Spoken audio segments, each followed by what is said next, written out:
Heart attack రావడానికి కారణం తెలుసుకోవాలి. గుండె శరీరానికి సప్లై చేస్తుందా లేదా? Yes or no? మరి గుండెకి ఏమైనా సప్లై చేయాలి? అదే సప్లై చేసుకుంటుంది. దేని ద్వారా? కరోనరీ ఆర్టరీ అనే దాని ద్వారా సప్లై చేసుకున్నప్పుడు ఏదైనా బ్లాక్ వస్తే వచ్చేదానే హార్ట్ అటాక్. దానికే వశమైతే లేదు, ఏది పోతలేదు, దానికే వస్తలేదు. శరీరం మొత్తానికి ఎట్లా సప్లై చేస్తుంది అది? డుష్యూ డుష్యూ డుష్యూ. గురించి హార్ట్ అటాక్ వచ్చిన వాడిని నడిపించకండి. అమ్మ అంబులెన్స్ ఇక్కడే ఉందని నడిపించకండి. పడుకోబెట్టకండి, నిల్చోబెట్టకండి, ఓన్లీ కూర్చోబెట్టి. రెండవది టాబ్లెట్ రాసుకోండి. ఫస్ట్ తీసుకోవాల్సిన టాబ్లెట్ పేరు ఏంటంటే టాబ్లెట్ డిస్ప్రిన్.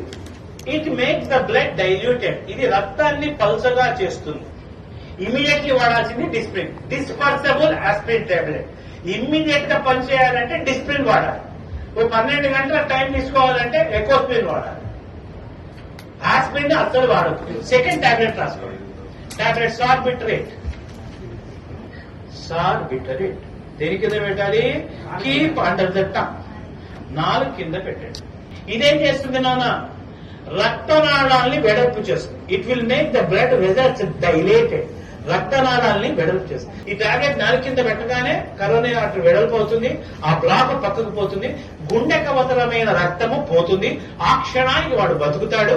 ఈ 2 టాబ్లెట్లు వేసి వాడిని కూర్చోబెట్టి ఆసుపత్రికి పంపిస్తే 90% మీ కళ్ళ ముందర ఎవరికైనా హార్ట్ అటాక్ వచ్చిన వాడు బతికే అవకాశాలు ఉంటాయి.